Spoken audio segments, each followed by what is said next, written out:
Let's go for the Googles. It's Monday. Monday. Okay.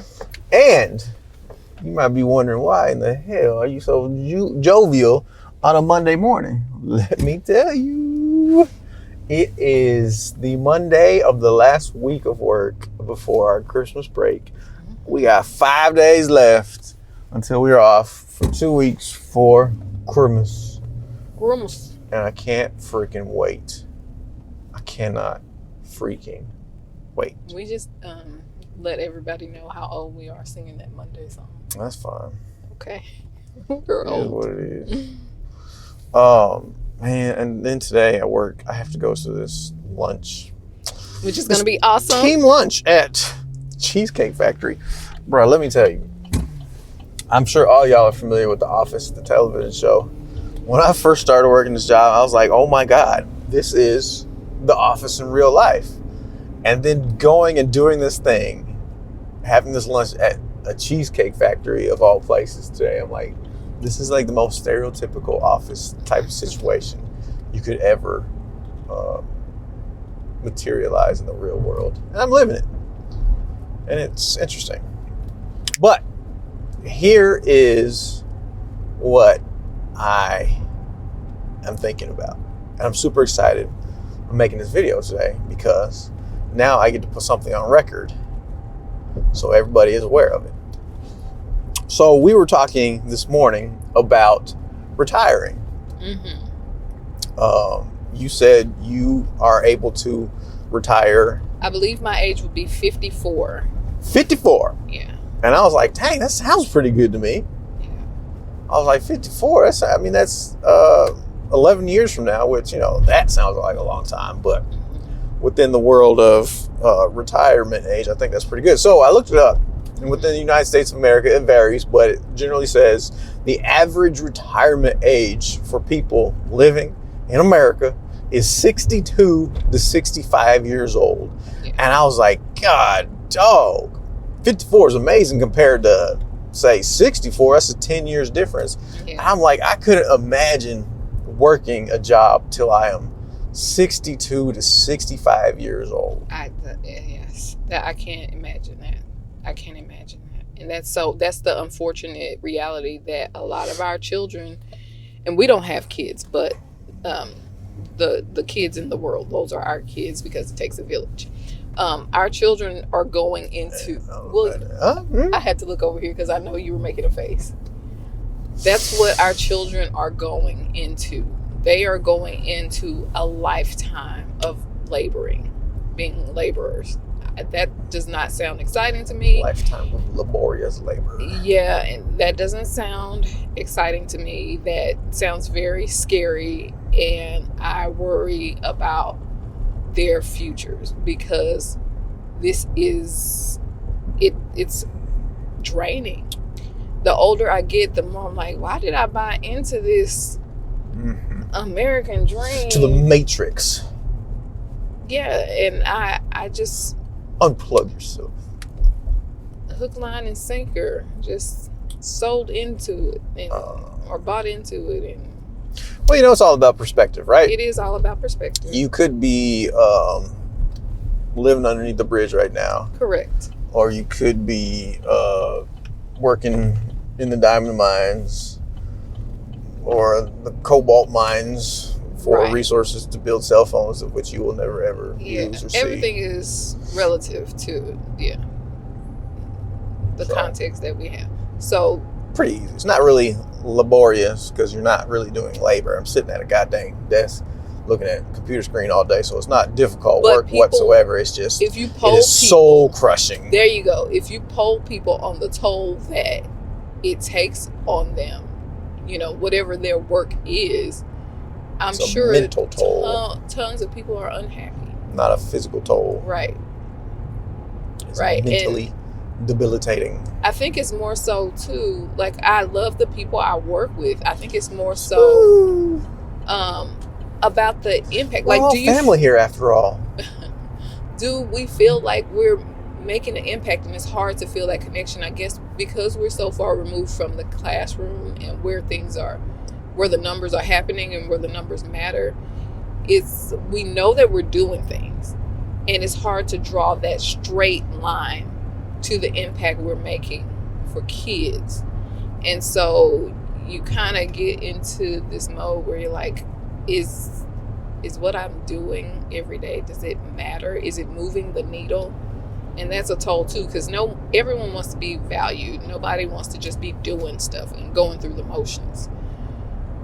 So I think that's a huge part of it as well. Correct the mundo. Forgot to mention, it is cold as a biznatch today, which is why I have this coat on today. Your Ralph Lauren coat?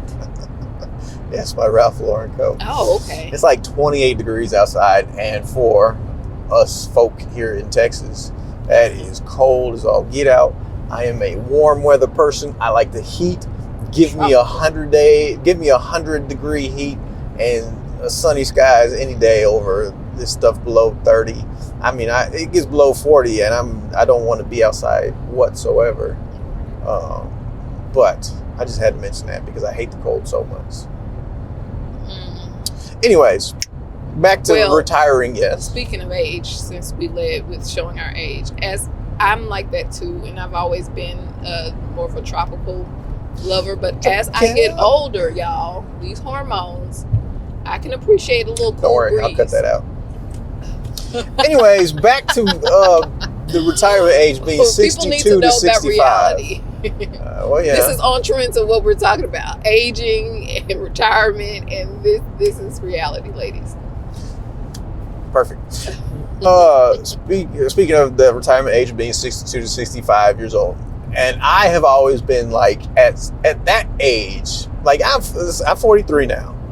The average life expectancy for a male, I believe, is 82. And I think the average life expectancy for a female is like up to 87 or maybe 86. It's all in the low to mid 80-year-old range, which mathematically speaking, I'm 43 now, which technically I used to always say I'm halfway dead. I am now technically just slightly more than halfway dead. So God forbid I have to get up and go to work at jobs that I really don't care all that much about, especially at an advanced age, when I'm 62 to 65 years old. And I always tell people, I'm like, man, if I get to a point where I got to be in a wheelchair, where I got to be in a hospital all the time, where I can't take care of myself or do for myself, I'm like, man, just take me out, pull the plug. Like, I don't want to do it. And I couldn't imagine if I'm like 70 something years old. You always hear these news stories of like some 70-year-old dude or 80-year-old dude goes back to work because his social security got cut and he's working at Walmart greeting people or just shuffling around. I'm like, nah, man, I don't want that. Just cut. You know what? You say that cut now, the umbilical but cord, when you're that age, snip it, be done with it. You might have a different perspective on. I don't think so. Well, okay, because if that perspective keeps getting stronger and stronger the older I get. You're right. Like if it's because you have to go to work, that's a problem. But if you're going to work, some people like working and they like still being able to interact with people. They can't just stay home and just do toil, whatever, do what they want to do at home. They need that connection. And so I know some retired people get back in the workforce just for that reason alone. So I guess it just depends on your circumstance. To have to work at 80, oh no, that's a problem. Right. I don't think anybody wants to have to work at 80. Right, nobody wants to have to. But I think your perspective on work is going to be different if you don't have to work. That's like your perspective is going to be different if you won the lottery and your immediate needs were taken care of. Then your mentality going to work is going to be a whole lot different than your mentality you have going to work. Speaking of the lottery, the Powerball is $1.1 billion with a B. $1.1 billion. See, and remember back in the day, it used to be a lot of companies, like the employees going in when it got that big, going in on a tickets and then winning and then spreading out that money, Right. Until everybody decide they can just sue everybody else, and now it's no fun. Well, they used to have it organized. Those people would like really organize it. Well, yeah, but even now, say all who pitched in. Well, that was the day before everybody sued everybody. Nowadays, it don't matter. If you do an office pot like that, somebody is suing somebody, and it's just going to cause more headaches, and ain't nobody gonna get the money. With $1 billion, that can go away. But, anyways, beyond having to work at that age, when I say like I don't want to have to, like my grandparents, they lived on their own their entire life. Like they never, like they lived in their house and they died and they took care of themselves until their last day. That's what I want for myself. I don't want to have to rely on somebody else to take care of myself or to push me around or to feed me or to clean me or none of that stuff. And God forbid, if I ever end up in an old folk home, I am cursing the existence of anybody who put me in that place. I will haunt you. I will put a hex on you. Do not ever put me in an old folks home.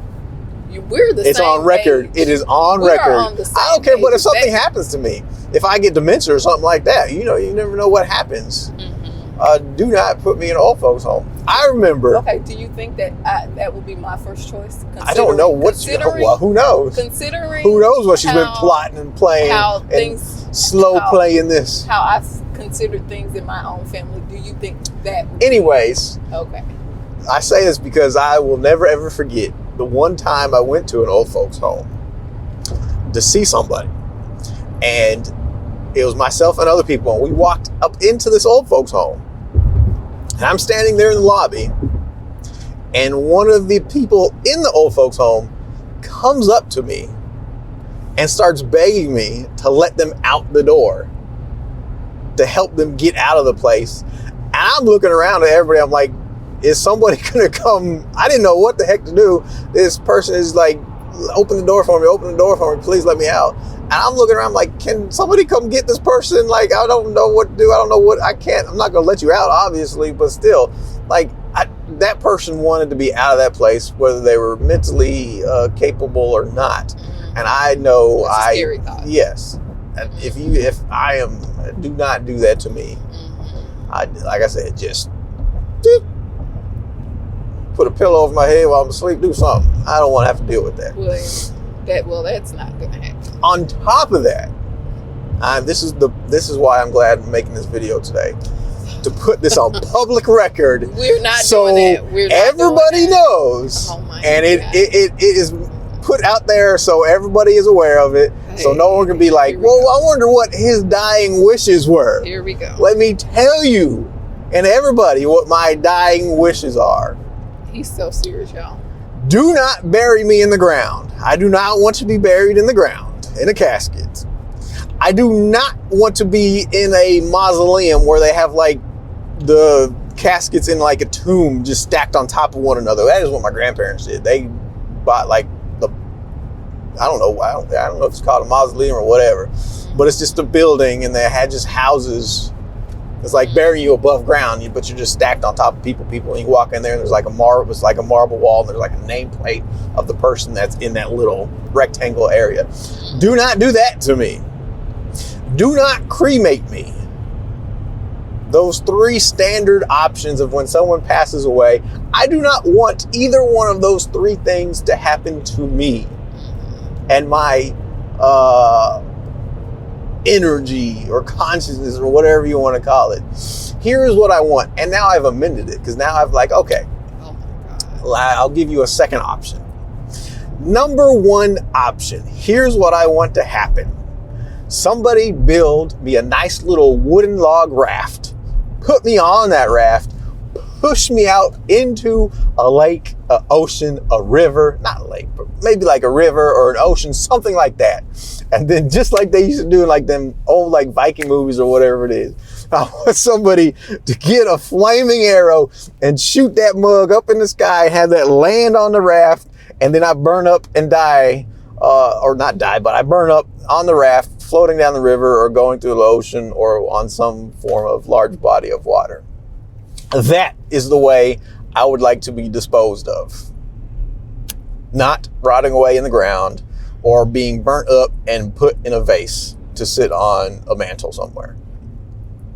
Well, typically people sprinkle the ash. So you've heard it here, because she has been not willing to accept this, but now everybody knows about it. So now there is no excuses. There's no problem. There's no getting away around accepting it. There's no way of getting around it. Let me tell you what the problem is. That is a very privileged request. And no, I disagree with that wholeheartedly. The privileged request is buying a multi-$1,000 casket, digging a hole in the ground, having a ceremony, and putting me in that, and paying for the funeral service, paying for the casket, paying for all of that.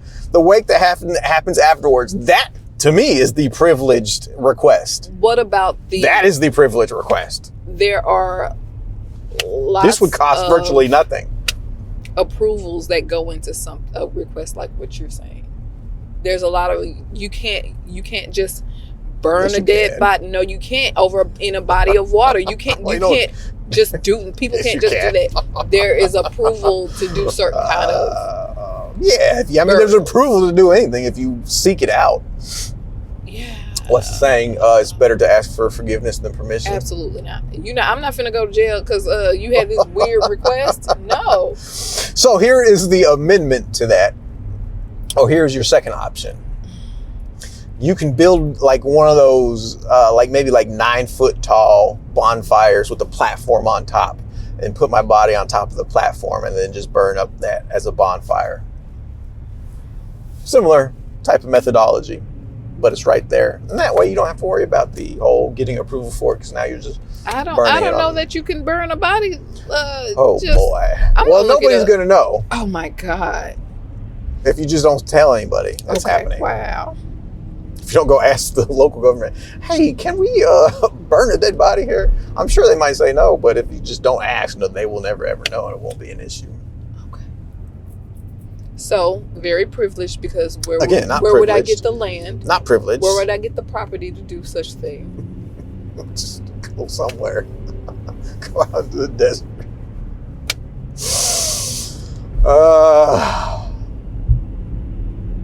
I'm laughing, but I'm serious. I know. So, and you can have all these things if you plan them. So go ahead and start your planning process. I don't like planning things out. Well, see. I just like doing things. I'm not a planner, I'm a doer. That's why working in an office sucks. Yes, so everybody wants to do more planning than they do want to do more work. Do the doing.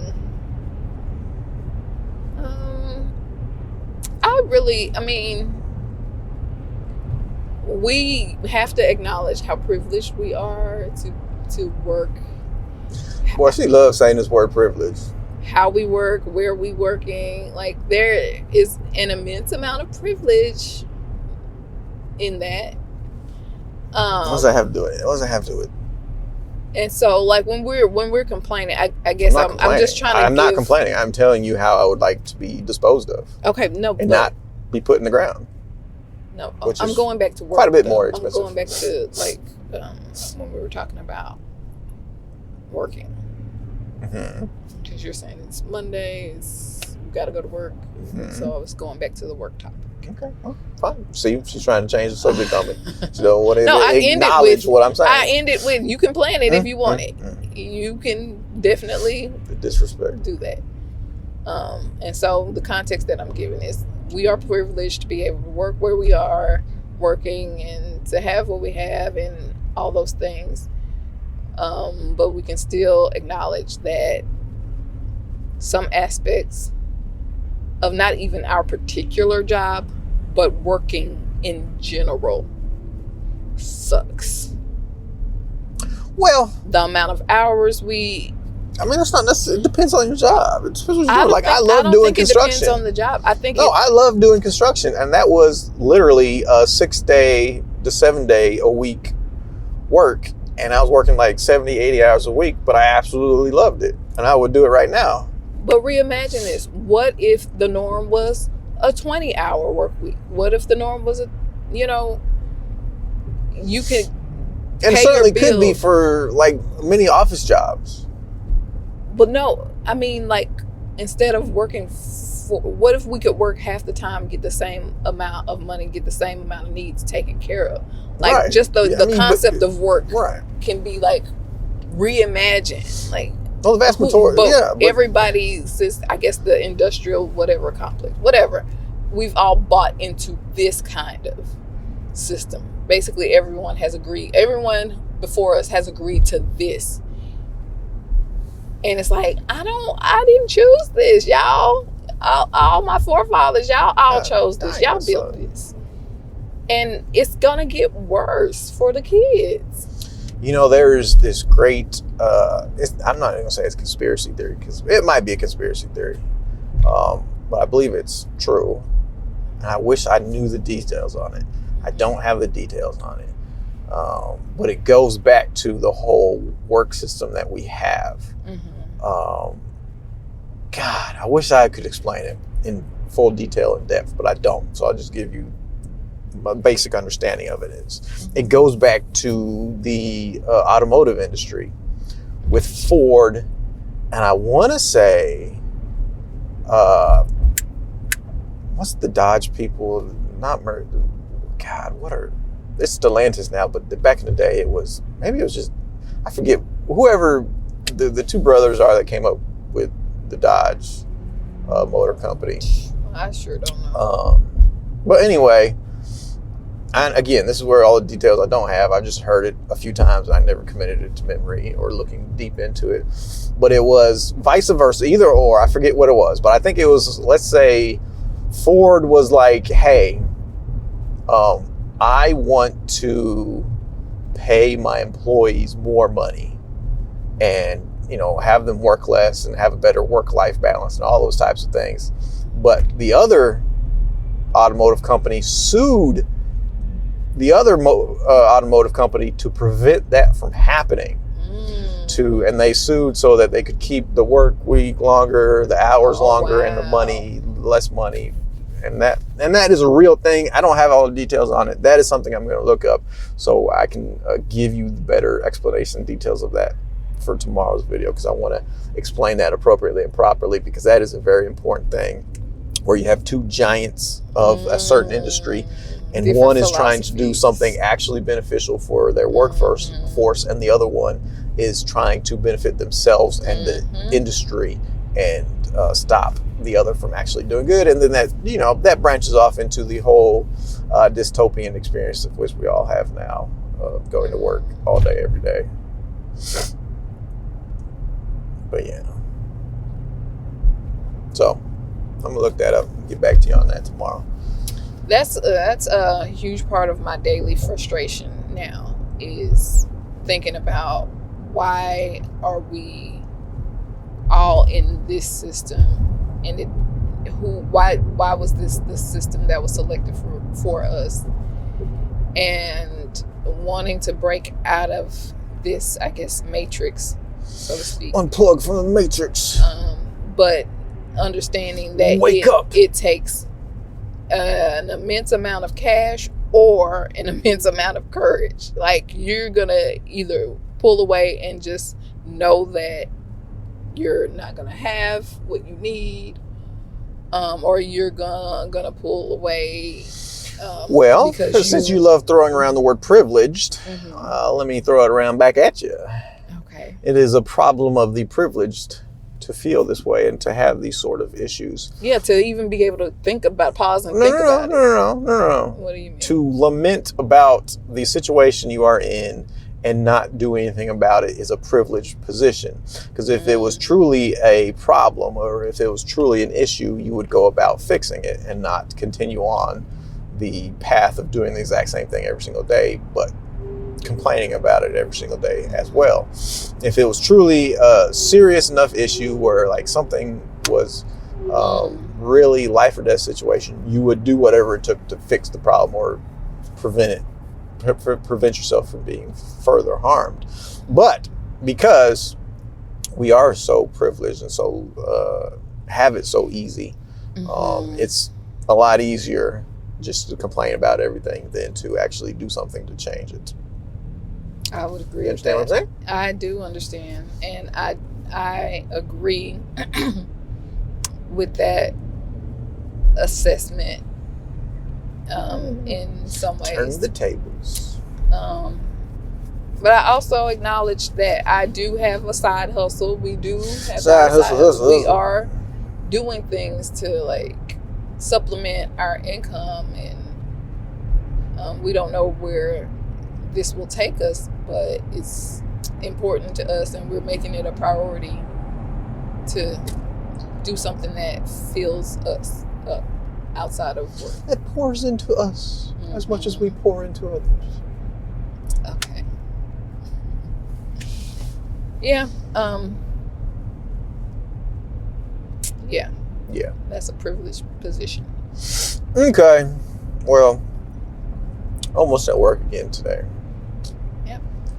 Tomorrow, information on Ford, Lincoln, Mercury, That sounds interesting. or whatever that situation is. Now I know who to be mad at. I'll know after tomorrow. Yes, you'll know after tomorrow. All right. Mm-hmm. It's been real.